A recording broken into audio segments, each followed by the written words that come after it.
Oke, sampun Pak. Mungkin bisa. Oke. Maaf tadi ada kendala teknis sedikit. Kendala teknis sedikit. Ada gangguan sedikit.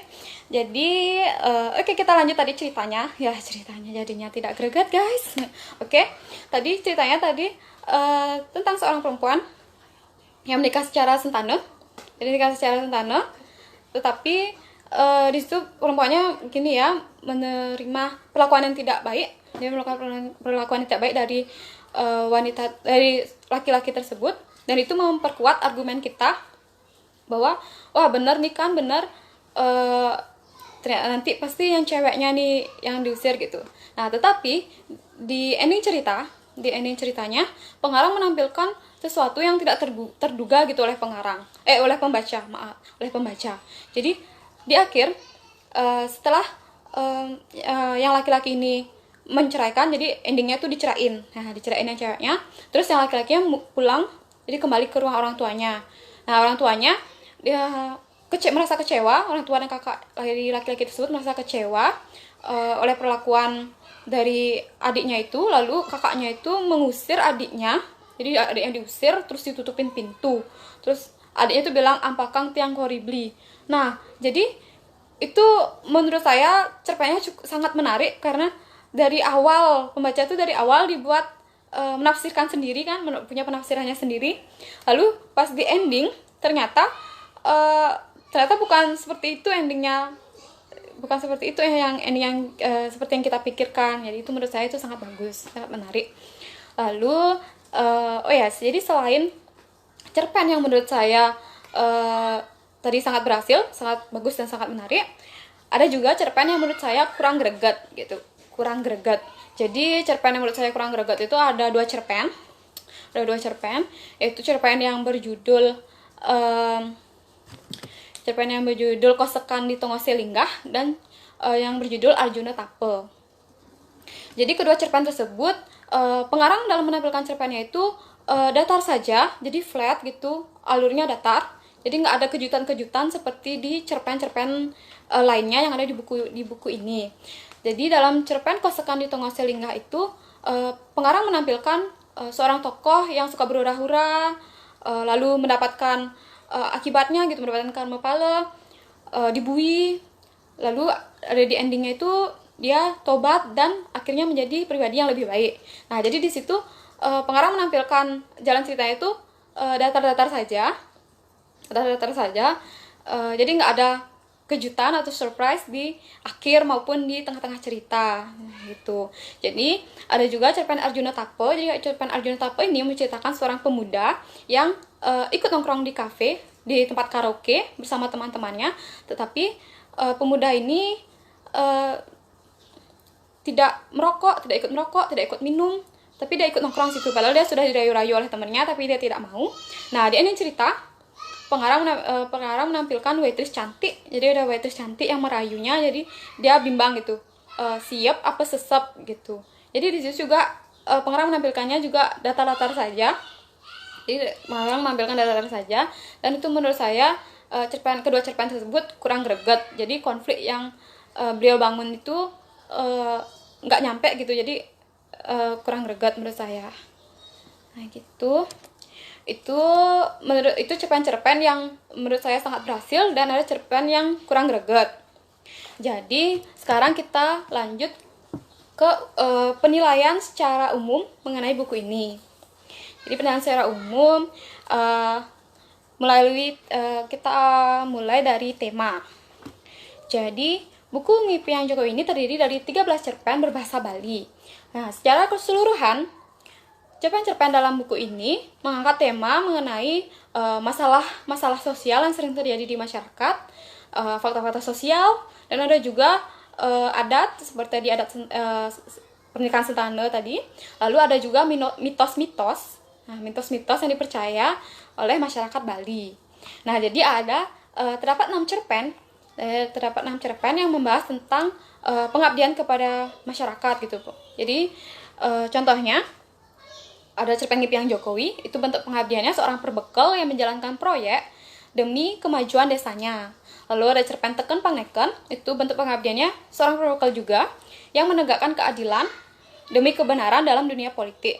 Lalu ada guru abdi, itu bentuk pengabdiannya seorang guru yang tidak ingin menjadi PNS dengan cara kotor gitu, dengan cara kotor atau dengan cara nyogok gitu kan, suap. Sehingga akhirnya dia tuh terpaksa dia harus diberhentikan di sekolah tempat dia mengajar.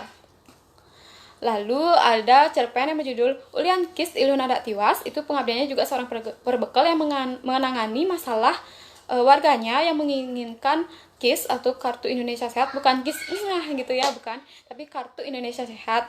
Tetapi penampilan warganya tersebut tuh sangat nyentrik gitu, nyentrik, kelihatan orang mampu gitu. Terus Balian Runtak, itu bentuk pengabdiannya itu seorang perbekal yang harus menerima perlakuan tidak enak dari lawan politiknya. Dan yang terakhir itu Ikadek Dadi Hakim, itu bentuk pengabdiannya seorang perbekal yang sedang menyelesaikan permasalahan warganya.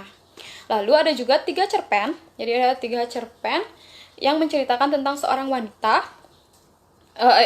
cerpen yang menceritakan tentang percintaan, percintaan, yaitu yang pertama Depang Tiang Ngayah Jumah, wanita yang bersikeras ingin nikah sentane.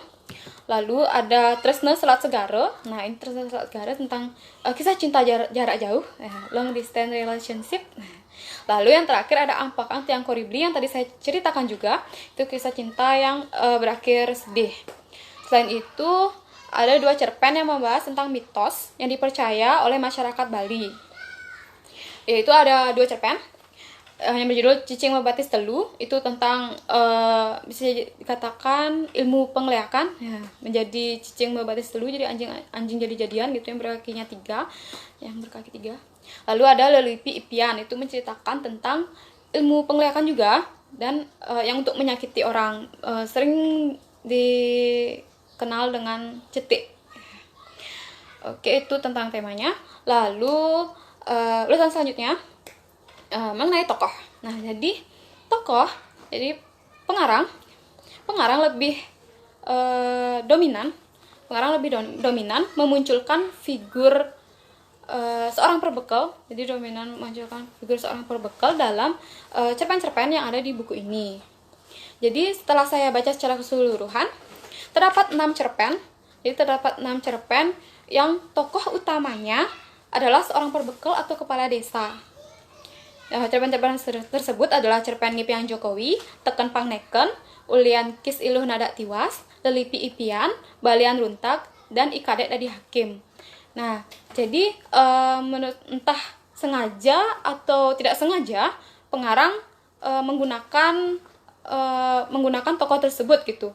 Jadi itu masih tanda tanya ya. Mungkin nanti Bapak bisa jawab. Bapaknya masih bergabung. Halo Bapak Made Sugianto.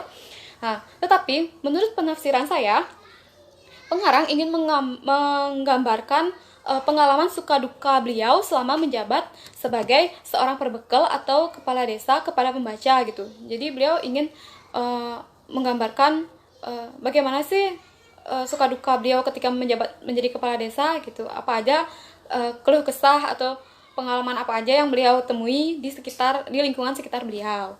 Lalu penggunaan tokoh perbekal ini menjadi keunikan tersendiri bagi buku ini.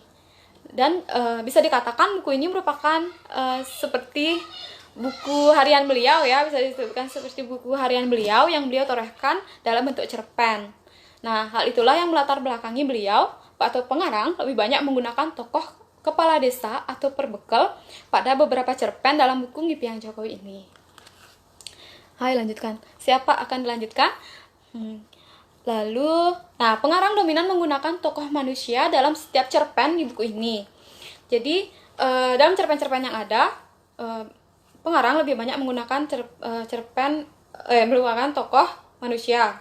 Tetapi, ada 2 cerpen yang menggunakan tokoh unik, yaitu pada cerpen Cicing Membatis Telu dan cerpen Lelipi Ipian. Jadi, dalam cerpen tersebut, tidak hanya tokoh manusia saja yang ditampilkan oleh pengarang, tetapi ada juga tokoh yang berupa makhluk jadi-jadian. Misalnya kayak di cerpen yang berjudul Cicing Membatis Telu, jadi di situ pengarang menampilkan tokoh makhluk jadi-jadian yang berupa anjing atau cicing yang berkaki 3, jadi gitu. Jadi nggak mungkin kan ada anjing yang berkaki 3 kecuali kakinya dipotong, nggak ada. Oke, itu makhluk jadi-jadian. Lalu di Lelipi Ipian, di cerpen Lelipi Ipian, di situ pengarang menampilkan tokoh yang unik juga, yaitu berupa ular jadi-jadian juga. Jadi ular jelmaan seseorang yang dianggap mengirim penyakit gitu. Jadi penggunaan tokoh makhluk jadi-jadian ini membuktikan kreativitas pengarang dalam menciptakan tokoh, dan ini cukup menarik juga. Jadi menarik minat membaca. Jadi cerpennya menjadi menarik karena kemunculan tokoh-tokoh yang unik ini. Oke, next kita lanjut ke penokohan.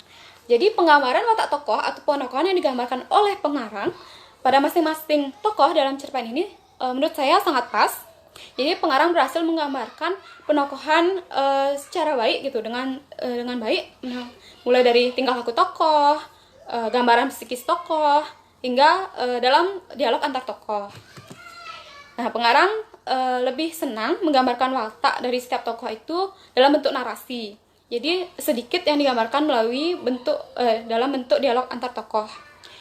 Nah, penokohan sangat penting dalam membangun konflik dalam suatu cerpen. Jadi cerpen akan menarik apabila penokohan dalam setiap tokoh itu sangat dinaikkan oleh pengarang.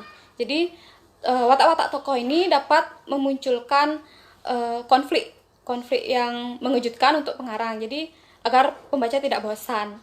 Nah, salah satu cerpen yang sangat menonjolkan watak tokoh yaitu ada pada cerpen yang berjudul Balian Runtag. Nah, jadi di situ pengarang menceritakan watak tokoh yang bernama Gede Brengos. Jadi namanya Gede Brengos memiliki watak yang iri dengki dan ia tidak mau kalah gitu.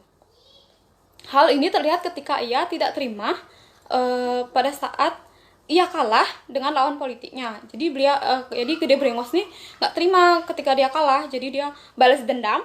Jadi dia balas dendam kepada lawan politiknya, baik secara skala maupun niskala gitu. Jadi di cerpen tersebut pengarang menggambarkan watak tokoh dengan sangat baik, sehingga pembaca, terutama saya, ikut kesal gitu dengan tingkah laku tokoh yang digambarkan tersebut gitu. Jadi saya juga kesal ketika membacanya. Kok ada sih orang kayak gini gitu, iri dengki banget sama lawan politiknya, padahal udah jelas-jelas dia kalah kayak gitu. Lalu semangat Mbak. Oke, makasih semangatnya. Lalu lanjut. Oke, kita next ke pembahasan selanjutnya, yaitu dari sudut pandang. Jadi pengarang dalam menciptakan cerpen-cerpen di buku ini dominan menggunakan sudut pandang orang ketiga. Sudut orang ketiga yaitu menggunakan nama tokoh untuk menceritakan jalan cerita. Nah, jadi pengarang memposisikan diri sebagai orang ketiga dalam setiap cerpennya. Hal tersebut mungkin karena pengarang lebih nyaman tidak memposisikan diri sebagai pelaku secara langsung gitu. Namun, setelah saya baca buku ini secara keseluruhan, terdapat 4 cerpen yang menggunakan sudut pandang orang pertama. Nah, yaitu pada cerpen Kosekan di Tongo Selinggah, Depang Tiang Ayah Jumah, Ulian Kis Ilu Nadak Tiwas, dan Lelipi Ipian. Jadi, pada keempat cerpen tersebut, pengarang menggunakan sudut pandang orang pertama, yaitu dengan menggunakan tokoh tiang atau tokoh aku. Tuh. Lalu, pembahasan selanjutnya itu alur. Nah, jadi dari alur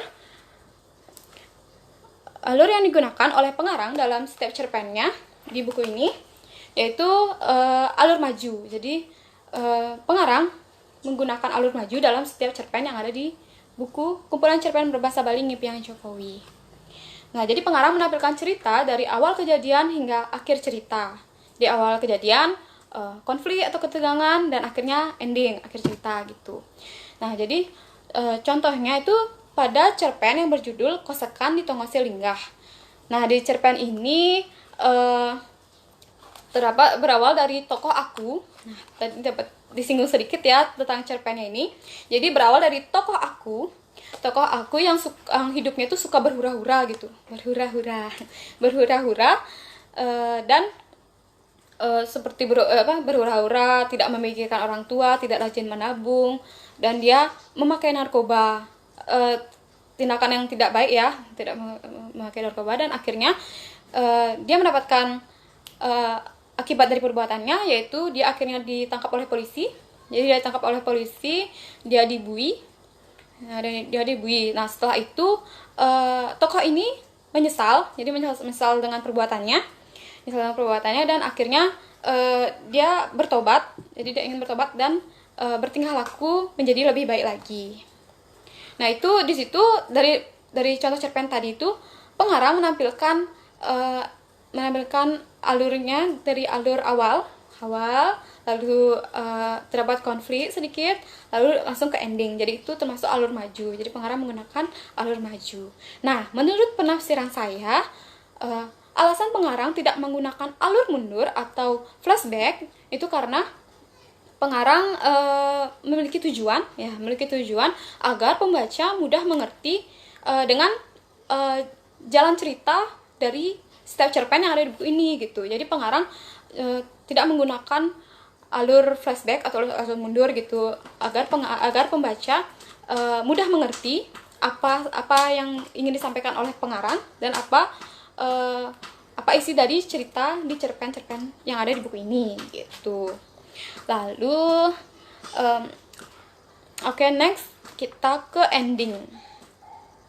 Nah, dalam menampilkan ending, jadi pengarang senang membuat kejutan di akhir cerita.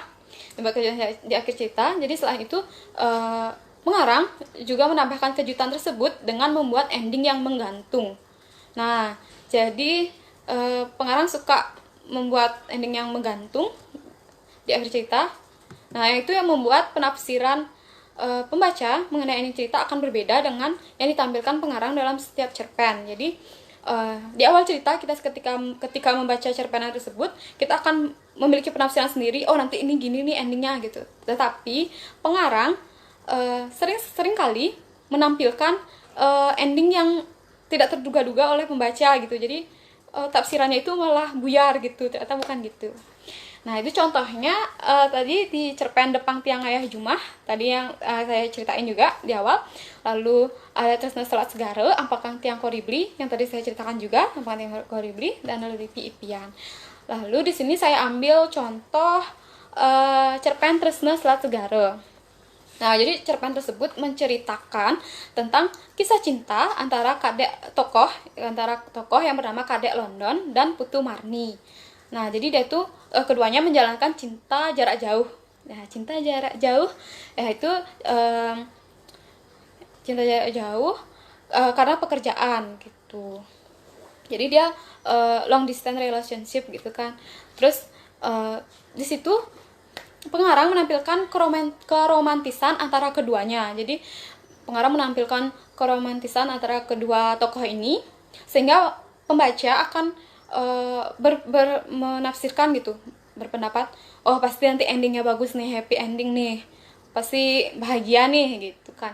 Nah, tetapi di akhir pengarang membuat kejutan. Jadi membuat sebuah kejutan, yaitu ternyata di ending pengarang menampilkan bahwa Kadek London menerima surat. Jadi ada surat dari kekasihnya, yaitu Putu Marni. Nah, Kadek London sangat senang menerima surat tersebut. Lalu ketika Kadek London membuka suratnya, nah ternyata surat tersebut berisikan surat undangan dari kekasihnya dengan lelaki lain gitu. Jadi pengarang membuat emosi pembaca jadi naik turun gitu. Nah, tadi awalnya kayaknya bahagia banget sih, di awal tuh bahagia gitu, tapi ternyata di ending hancur gitu. Ternyata kisah cintanya berakhir tragis gitu, ditinggal nikah. Oke. Nah, jadi itu menurut saya pengarang sangat lihai membuat ending dengan kejutan-kejutan yang membuat pembaca menjadi salah tafsir, dan itu menurut saya dapat menarik minat pembaca dan tidak akan bosan membaca cerpen-cerpen yang ada di buku ini. Tuh. Oke, kita lanjut ke pembahasan selanjutnya. itu ada latar. Jadi pengarang dominan menggunakan latar mengenai lingkungan sekitar pengarang. Nah, jadi pengarang menampilkan bermacam-macam latar tempat di cerpen yang ada di buku ini, mulai dari kantor kepala desa hingga tempat karaoke gitu. Jadi contohnya dalam cerpen Ulian Kis Ilu Nada Tiwas. Nah, jadi dalam cerpen tersebut dijelaskan, pengarang menjelaskan di situ ada benda-benda di sebuah ruangan kantor kepala desa. Jadi di situ dia pengarang menjelaskan ada tumpukan kertas, ada file, ada meja yang penuh dengan surat-surat kayak gitu. Jadi pengarang membawa pembaca berada di tempat yang beliau ceritakan gitu. Jadi pembaca dengan membaca cerpen tersebut, pembaca akan merasa berada langsung di tempat yang diceritakan oleh pengarang gitu. Begitu. Lalu dalam membangun latar suasana, pengarang lebih dominan membuat suasana tegang dalam cerpennya, mengangkat suasana tegang. Itu contohnya dalam cerpen yang berjudul Cicing Membatis Telu. Nah, jadi di situ diceritakan tokoh yang bernama Ketut Lenju. Jadi di situ Ketut Lenju pada malam hari dia pulang dari tempat kerjanya, naik motor, lalu di jalanan yang sepi. Nah, di situ dia bertemu dengan anjing jadi-jadian gitu, anjing jadi-jadian yang berkaki 3. Tadi saya ceritain kakinya 3. Nah, abis itu ketika ketika tokoh tersebut ketemu sama anjing tersebut, tiba-tiba suasananya jadi mencekam, terus badannya nggak bisa gerak, jadi badan tokoh tersebut tidak bisa gerak, mungkin karena terkejut gitu kan, karena shock.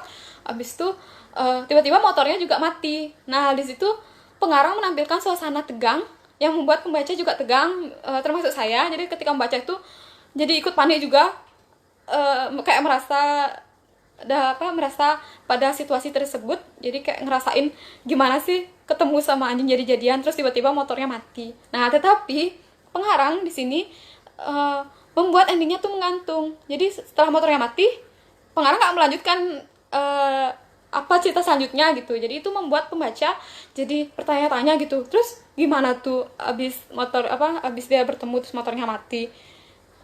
Jadi itu membuat pembaca menjadi bertanya-tanya dan menurut saya itu sangat menarik.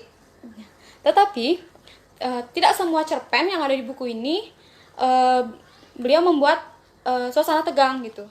Jadi tidak semua cerpen buku ini menggambarkan suasana tegang. Nah, hal inilah yang menurut saya menjadi kelemahan pengarang dalam menyampaikan konflik gitu. Jadi karena tidak adanya suasana tegang yang dimunculkan, itu membuat cerpen-cerpen tersebut datar-datar saja, dan menurut saya itu kurang greget gitu menurut pembaca. Tuh.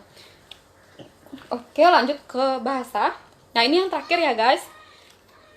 Ini pembahasan yang terakhir yaitu bahasa. Jadi pengarang mengemas cerpen dalam buku ini dengan cara yang santai.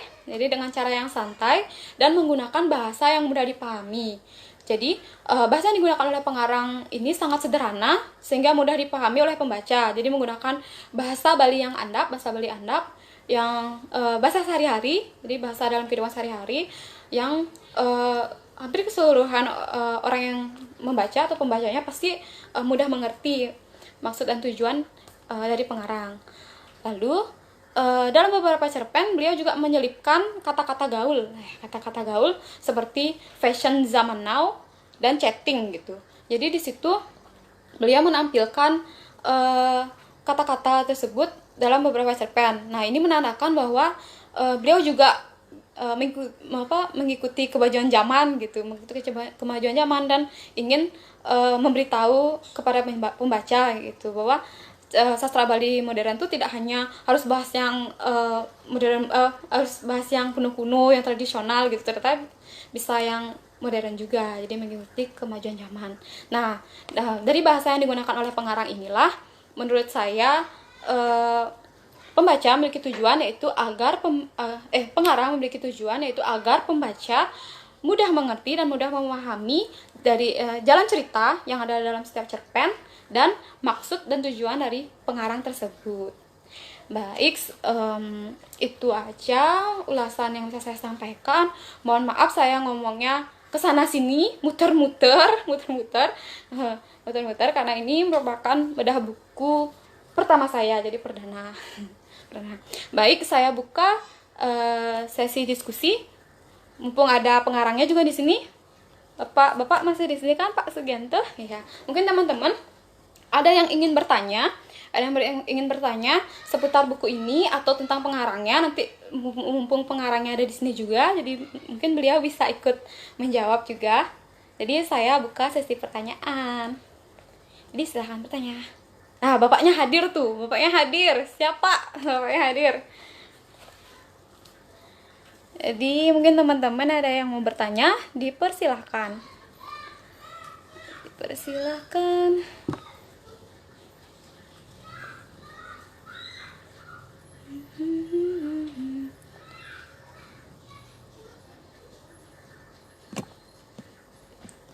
Apakah ada yang bertanya?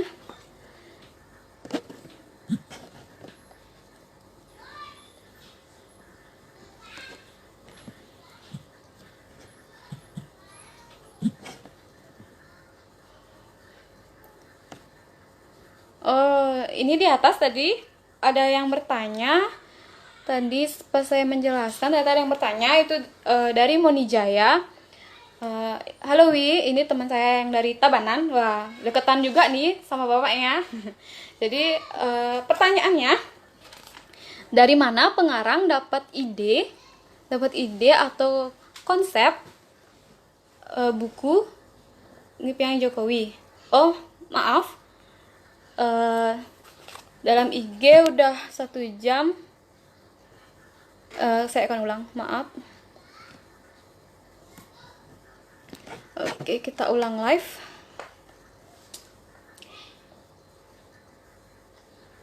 Oke, mungkin teman-teman yang tadi bisa gabung lagi. Maaf tadi ada kendala teknis karena udah 1 jam di IG, jadi harus live-nya harus diulang lagi. Jadi tadi ada pertanyaan dari Moni. Dari manakah pengarang mendapatkan ide dalam membuat cerpen Impian Jokowi ini? Nah, tadi saya dapat menyinggung sedikit. Jadi saya pernah mewawancarai beliau. Dan saya sempat bertanya, ide apa? Dari mana sih ide-ide Bapak dalam menciptakan karya gitu? Nah, jadi beliau lebih banyak menciptakan karya sastra seperti cerpen atau novel itu melalui pengalaman pribadi beliau. Bahkan beliau menceritakan tentang dirinya sendiri gitu. Jadi beliau mendapatkan ide itu dari pengalaman pribadi beliau atau dari lingkungan sekitar beliau. Jadi ketika beliau terjun ke masyarakat, nah beliau kan pernah menjadi wartawan selama 10 tahun. Nah, itu kan terjun langsung ke lingkungan ya, langsung ke masyarakat, dan sekarang beliau menjabat sebagai perbekal atau kepala desa. Jadi banyak masalah-masalah yang beliau temui atau fakta-fakta sosial yang beliau temui di masyarakat. Nah, jadi apabila masalah atau fakta tersebut menurut beliau menarik, akan beliau tuangkan ke dalam cerpen atau karya beliau. Nah, jadi dari buku ini, jadi keseluruhan cerpen di buku ini merupakan seperti pengalaman pribadi beliau. Nah, terlihat dari beliau dominan menggunakan tokoh seorang perbekal gitu. Jadi itu menurut saya beliau ingin mengungkapkan atau menggambarkan pengalaman pribadi beliau kepada pembaca. Jadi melalui cerpen atau karyanya. Jadi mungkin itu jawabannya. Apakah ada yang ingin bertanya lagi? Ada yang ingin bertanya lagi? Dipersilahkan.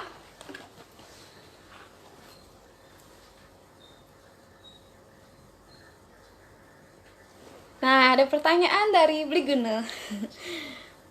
Menurut Siti,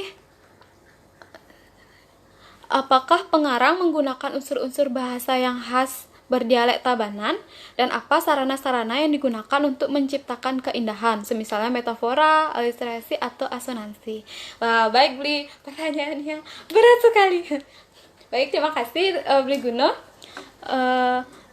Udah nggak sih pertanyaan Miguna? Oke. Saya jawab pertanyaannya satu-satu. Satu-satu. Apakah pengarang menggunakan unsur-unsur bahasa yang khas atau berdialek Tabanan? Nah, dalam buku ini saya baca secara keseluruhan. Dalam bukunya, beliau tidak menggunakan dialek khas Tabanan beliau. Jadi beliau tidak menggunakan dominan menggunakan gitu, apo, di mana, kijo kayak gitu. Itu beliau tidak menggunakan. Jadi beliau menggunakan bahasa Bali yang secara umum gitu. Jadi beliau menggunakan bahasa Andap yang secara umum orang Bali tahu begitu beli. Lalu, dan apa sarana-sarana yang digunakan untuk menciptakan keindahan, misalnya metafora, aliterasi atau asonansi. Nah, jadi dalam cerpen-cerpen beliau menggunakan dalam menciptakan keindahan seperti gaya bahasa lah, bisa dikatakan gaya bahasa. Jadi beliau jarang menggunakan gaya bahasa di sini di cerpen-cerpen yang ada saya baca ini. Jadi beliau dalam menyampaikan keindahan yang dia maksud itu to the point gitu ya, to the point saja. Dan tetapi dalam karya-karya sastra beliau yang sebelumnya saya baca seperti di cerpen Event Organizer itu, di situ beliau banyak menggunakan metafora atau perbandingan gitu, Di situ beliau menyampaikan perbandingan seperti langsing lanjar kayak gitu, atau alis nemo dan intaran di situ ada. Tapi di sini setelah saya baca tidak ada. Menurut saya setelah saya baca tidak ada.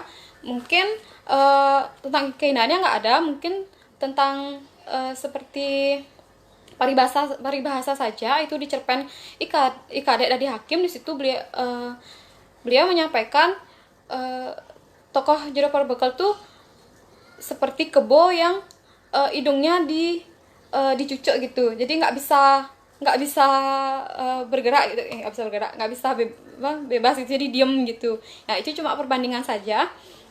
Mungkin itu saja.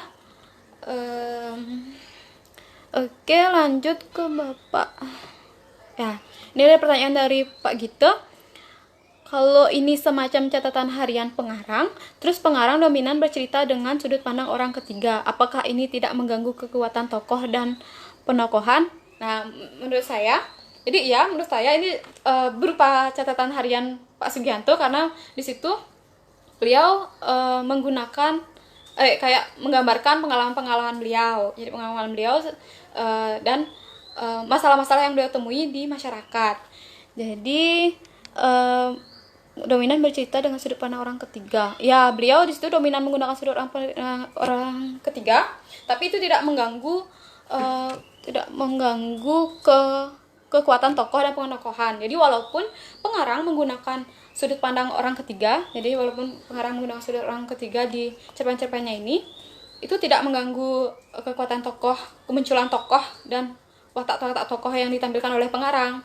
Jadi berjalan baik. Jadi tokoh-tokohnya juga, penokohan dan tokoh-tokoh yang ditampilkan oleh pengarang juga sangat kuat dan menurut saya sangat berhasil. Jadi seperti contoh-contoh yang saya tampilkan yang menurut saya yang sangat bagus-bagus itu dominan yang tokohnya merupakan orang ketiga, jadi menggunakan sudut pandang orang ketiga. Dan menurut saya walaupun beliau menggunakan sudut orang ketiga, beliau tetap menjiwai tokoh tersebut gitu, jadi beliau nggak bingung gitu cara menempatkan watak tokoh dan cara menyampaikan watak tokoh dari cerpen yang ada gitu. Jadi tidak ada masalah. Oke, lanjut dari Ibu. Bagaimana pendapat Siti tentang cara pengarang mengeksplorasi ide dengan hampir semua temanya tentang kisah-kisah perbekal? Apakah ada kesamaan alur teknik bercerita antara satu cerpen dengan yang lain? Nah, oke, pertanyaan Ibu.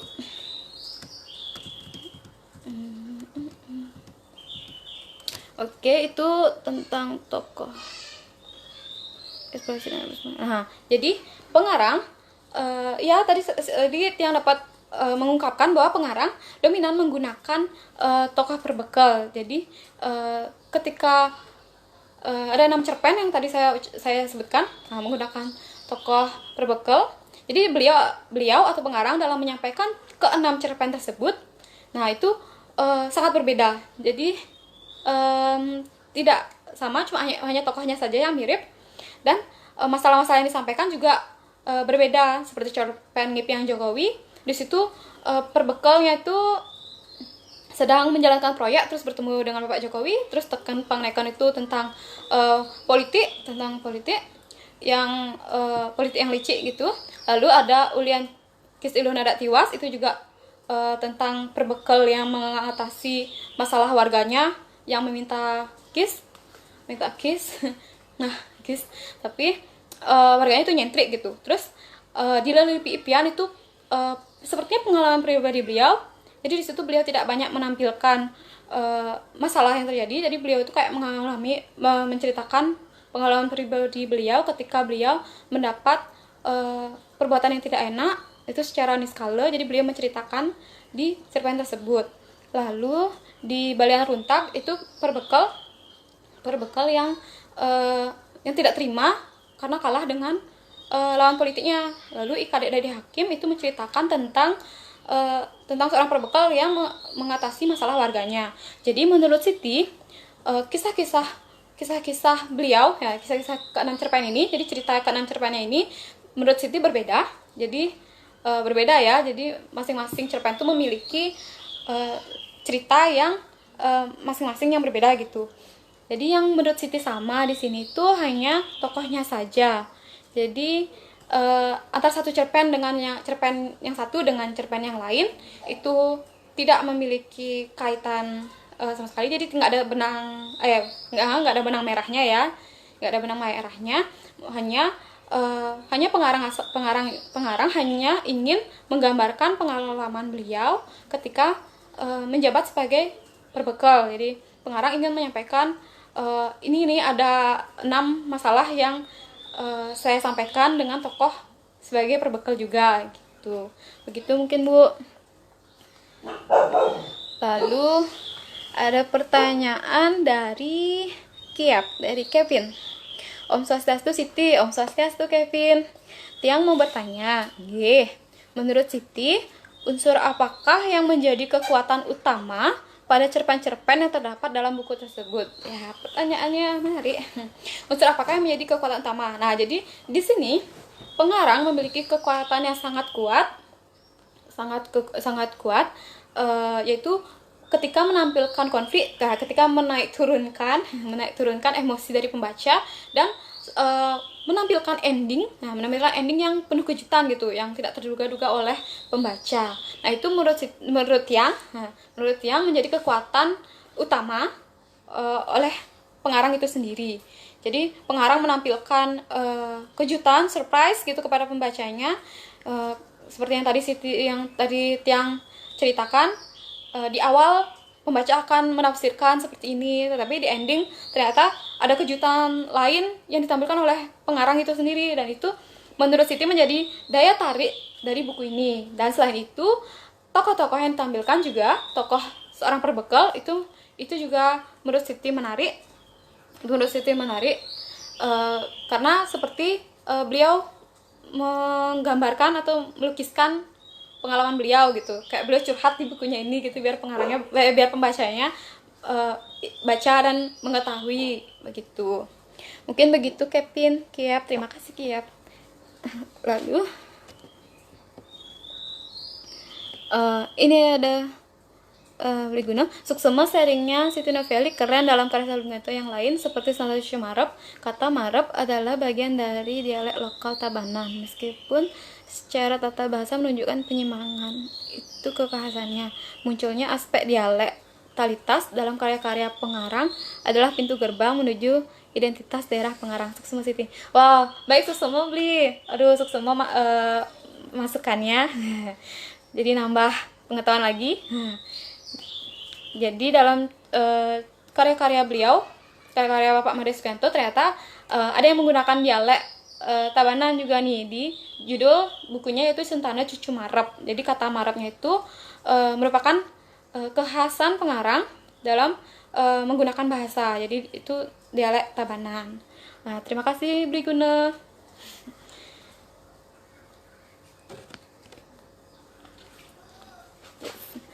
Baik, apakah ada yang ingin bertanya lagi? ada yang ingin bertanya lagi karena ini saya batasi ya, karena saya batasi karena kata bapaknya tadi nggak boleh lama-lama, jadi harus batasi waktu biar nanti bisa buka ya. Jadi Siti lagi puasa. Mungkin ada yang bertanya, saya persilahkan.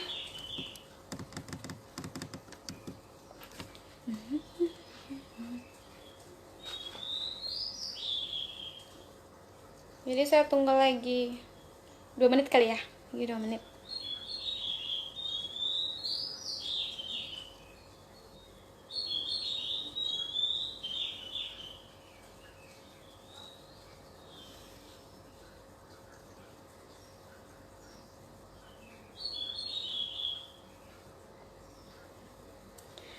Oh ya, saya ngucapin terima kasih nih untuk yang udah nonton. Berapa menit lagi? Siti kasih waktu 2 menit lagi Pak ya. Siapa tahu ada yang mau nanya. 2 menit lagi Pak, 2 menit. Semangat puasa sih. Makasih Mira. Semangat puasanya katanya. Siap. Siap, siap.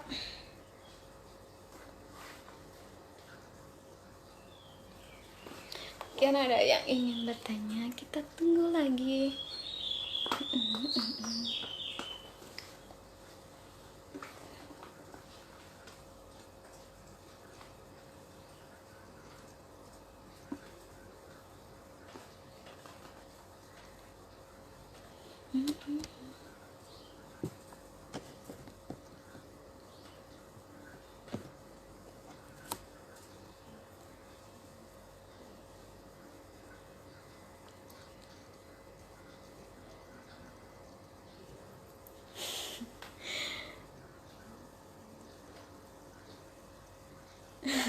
Siap beli jenjang kehidupan berikutnya.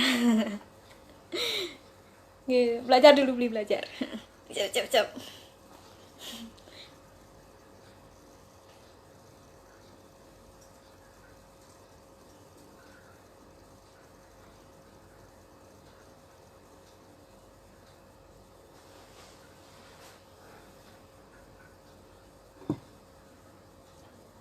Makasih Ayu. Oke.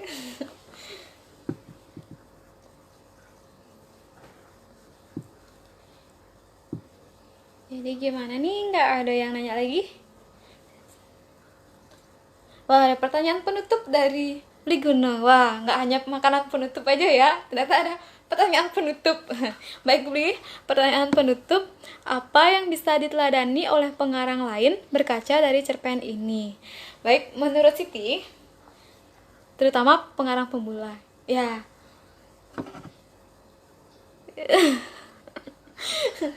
Iya Bu, masa saya diserang Bu tolong. Oke, saya jawab pertanyaan Bliguna ya. Wah, pertanyaannya apa yang bisa diteladani oleh apa yang bisa diteladani oleh pengarang lain berkaca dari cerpen ini? Nah, jadi terutama pengarang pemula ya. Jadi mungkin saya dapat baca-baca cerpen yang lain juga, seperti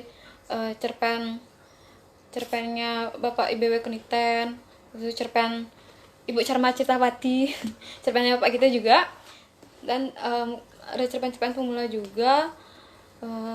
Saya juga pemula, jadi yang perlu diteladani dari beliau yaitu ide-idenya. Jadi ide-ide beliau ketika menciptakan cerpen. Jadi ide ketika beliau menciptakan cerpen itu selalu menampilkan ide-ide baru. Jadi setiap beliau terjun ke masyarakat, terus bertemu dengan masalah sosial gitu yang bisa diangkat, jadi beliau langsung mengangkat itu menjadi ide gitu. Jadi itu selalu baru ide-idenya, dan penggunaan bahasa juga. Jadi Pak Sugianto ini menggunakan bahasa yang sederhana, jadi tidak menggunakan bahasa yang berat, oke. Menggunakan bahasa yang sederhana, jadi ini mudah dimengerti oleh pembaca. Jadi sangat mudah dimengerti oleh pembaca, terutama saya yang kurang mengerti tentang bahasa Bali ya. Jadi nggak semua bahasa Bali Siti tahu gitu, terutama bahasa halus.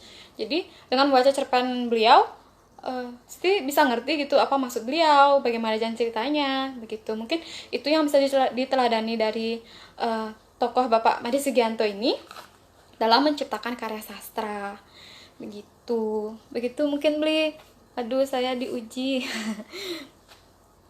Aduh, Bapak, pertanyaan penutup. Jadi Pak, pertanyaan penutup dari saya, mana lebih kuat, dialog antar tokoh atau narasi dalam cerpen-cerpen ini? Oke, menurut saya, setelah saya baca, jadi yang lebih kuat dalam penokohan, jadi dalam pengarang menampilkan watak dari tokoh-tokoh yang ada pada setiap cerpen, itu menurut Siti dari narasi tokoh. Jadi dari narasi tokohnya, yaitu di situ tokoh lebih banyak, lebih dominan menampilkan watak tokoh itu dari narasi. Jadi pengarang yang menjelaskan watak tokoh tersebut gitu. Jadi wataknya itu, jadi beliau kayak menggambarkan watak tokohnya gitu. Watak tokohnya sangat iri dengki, tidak mau kalah, habis itu selalu ingin balas dendam gitu dengan lawan politiknya. Itu seperti cerita yang tadi Siti jelasin. Jadi pengarang, jadi di sini pengarang lebih dominan, lebih memunculkan watak tokohnya itu pada narasinya. Jadi pada narasinya. Jadi jarang beliau menampilkan pada dialog antar tokoh. Begitu Bapak. Baik, Bapak penguji 1 dan Bapak penguji, wakil ketua penguji, silakan ambil nasi kotak di luar ya. Baik Bu, silakan Bapak-bapak. Aduh. Halo, ini ada dari Dewe. Halo, apa alas? Dewe mau nanya deh, ayo nanya deh. Kok setengah? Nah, hilang teman saya. Lu hilang temannya.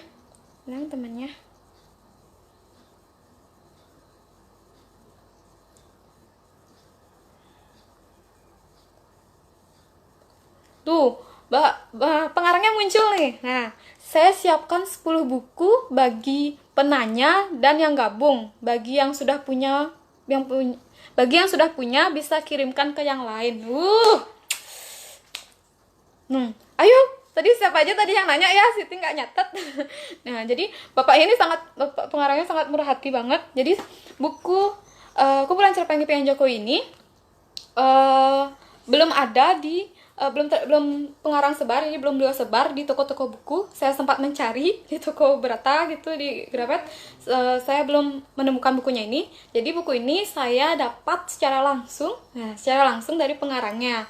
Nah, jadi ini bapaknya menyiapkan 10 buku bagi penanya dan yang gabung. Wah, jadi bapaknya gini banget ya, murah hati banget. Terima kasih Bapak, lancar rezekinya. Amin. Nah, mungkin teman-teman ada yang ingin bertanya juga seputar pengarang atau seputar beliau. Mungkin bisa ditanya-tanya langsung. Mumpung beliau masih ada di sini. Ya, beliau kegabung di sini. Jadi mungkin bisa tanya langsung. Dan untuk mendapatkan bukunya ini, kalau teman-teman berminat, mungkin bisa menghubungi bapaknya melalui akun Instagram beliau Made Sugianto atau melalui Facebook beliau itu Made Sugianto juga. Oh, saya pamit loh, Bet. Oh, oke Bapak, siap, nggak apa-apa. Sukses semua oke Bapak, sampun bergabung. Sukses semua Pak. Nah, bapaknya pamit tuh loh, Bet. Bapaknya pamit gara-gara loh, Bet. Jadi untuk teman-teman yang berminat dengan bukunya ini bisa hubungi bapaknya ya. Nah, bapaknya lagi bagi-bagi buku nih, atau enggak mungkin bisa membeli bukunya. Oke, karena bapaknya pamit, saya ikut pamit karena udah lebih banget waktunya. Oke. Ibu, intinya keren banget Siti. Sukses semua Ibu membedah buku karya Made Sugianto, pengarang yang sangat produktif dengan ide-ide segar dan selalu inspiratif. Semoga setelah ini Siti bedah buku yang lain lagi. Siti, silakan cari peserta yang berhak dapat hadiah dari Beli Sugianto. Silakan tutup dengan baik. Nah, sukses semua Ibu ya. Jadi pengarang ini Bapak Made Sugianto merupakan pengarang yang sangat produktif ya. Jadi beliau aktif sekali menciptakan karya. Jadi bisa dijadikan tauladan oleh pengarang-pengarang pemula seperti saya juga inspirasinya dari beliau juga. Lalu cari peserta yang berhak mendapat hadiah dari Beli Sugianto, jadi mendapatkan buku. Ini ada dari Alit, baru aja gabung, masa udah mau suit? Ya telat dong, tadi mulainya jam 5, udah mau selesai dah jadinya. Maaf ya, mungkin nanti di kesempatan lain mungkin bisa ikut gabung lagi Alit. Lalu yang mendapatkan cerpennya, tadi ada yang bertanya,